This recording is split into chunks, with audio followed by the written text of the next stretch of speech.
नमस्कार, जोहार, स्वागत है आप सभी का झारखंड समाचार में। आप सुन रहे हैं झारखंड से ताजा समाचार। डेली अपडेट पाने के लिए चैनल को सब्सक्राइब करें और साथ में बेल आइकन को प्रेस कर लें। और चलिए बढ़ते हैं इसी के साथ खबरों की ओर। जेएसएससी सीजीएल के लिए आवेदन करने की प्रक्रिया शुरू। 1956 पदों पर निकली है वैकेंसी।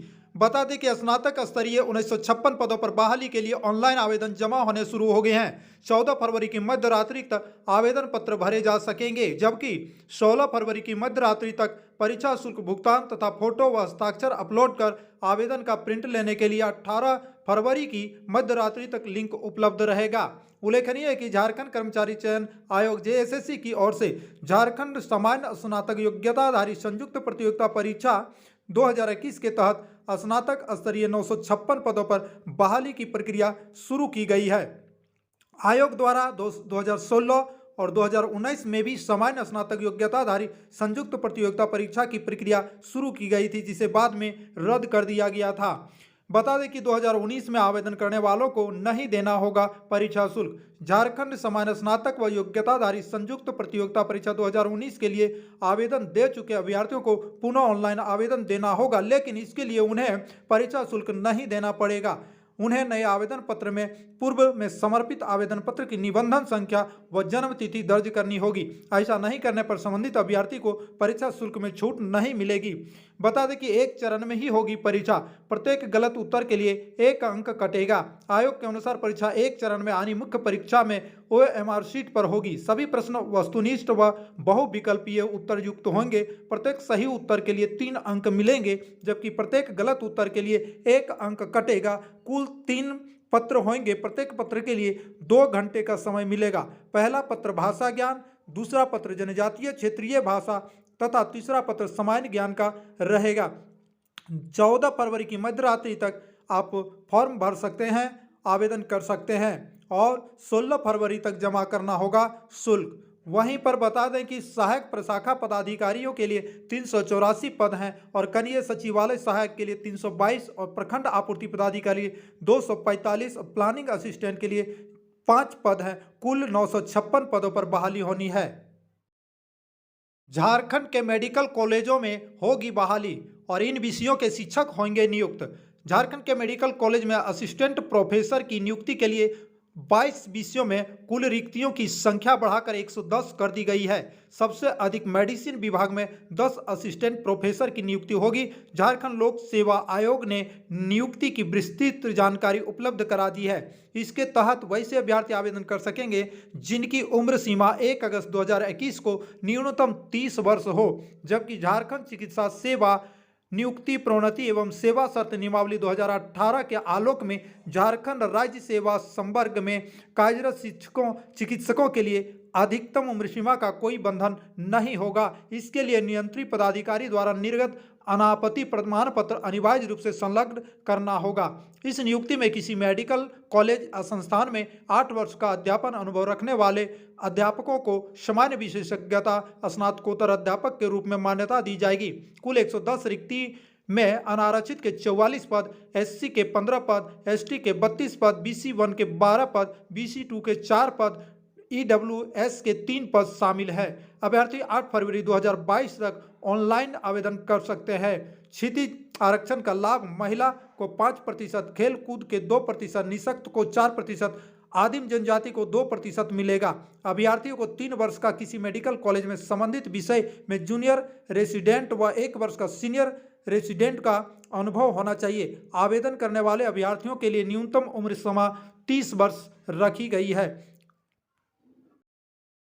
झारखंड में माइक्रोबायोलॉजिस्ट व फूड एनालिस्ट होंगे बहाल। जेपीएससी की ये है तैयारी।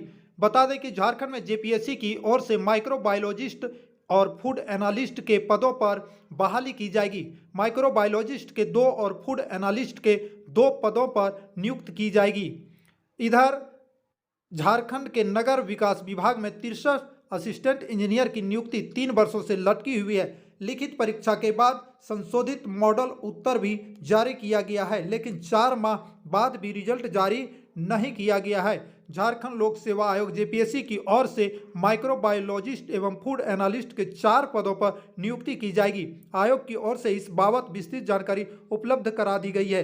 इसके तहत माइक्रोबायोलॉजिस्ट के 2 और फूड एनालिस्ट के 2 पदों पर नियुक्ति की जाएगी। वहीं बता दें कि एक पद अनारक्षित और एक पद एसटी के है। अनारक्षित के लिए 1 अगस्त 2021 को न्यूनतम उम्र सीमा 21 वर्ष व अधिकतम 35 वर्ष तथा एसटी के लिए 40 वर्ष निर्धारित की गई है। निःशक्त के लिए 10 वर्ष की छूट दी गई है। सरेंडर करने की तैयारी में पीएलएफआई सुप्रीमो दिनेश गोप। कॉल ट्रेसिंग व गिरफ्तार उग्रवादी से पूछताछ में हुआ खुलासा। बता दें कि पीएलएफआई सुप्रीमो दिनेश गोप को हथियार सप्लाई व उसके लेवी के पैसे का इन्वेस्टमेंट के मामले की जांच जारी है। अब तक की जांच में यह बात सामने आई है कि दिनेश गोप और निवेश पोदार का दिल्ली से कनेक्शन है। दोनों का वहां कई लोगों से संपर्क है। यह भी कहा जा रहा है कि दिल्ली में एक बड़े राजनेता के यहां तैनात एक पुलिसकर्मी से दिनेश गोप की नज़दीकी है। उससे संपर्क कर दिनेश गोप खुद के सरेंडर कराने की योजना बना रहा है। इसे लेकर वह पूर्व में कई बार दिल्ली भी जा चुका है। वहीं निवेश की गर्लफ्रेंड फातिमा उर्फ लिल्ली के अलावा एक और महिला पर पुलिस की नज़र है। पुलिस को शक है कि उक्त महिला निवेश की परिचित है।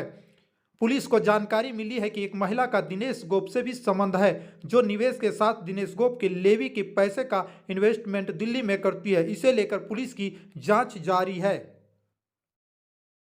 एक ही माह में 5.60% बढ़ गई है झारखंड की संक्रमण दर।